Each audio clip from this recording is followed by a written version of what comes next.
ओमकार जी आपके लिए शायरी है, जरा ध्यान से सुनिएगा।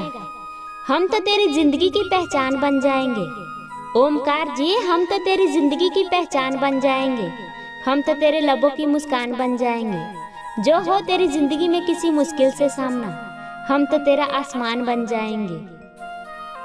जिंदगी में इतना भी दूर ना जाना कि हम आपसे मिल ना पाए।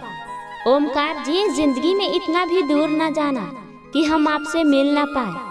यूं ही हमें याद करते रहना, कहीं हम आपके दिल से निकल ना जाए।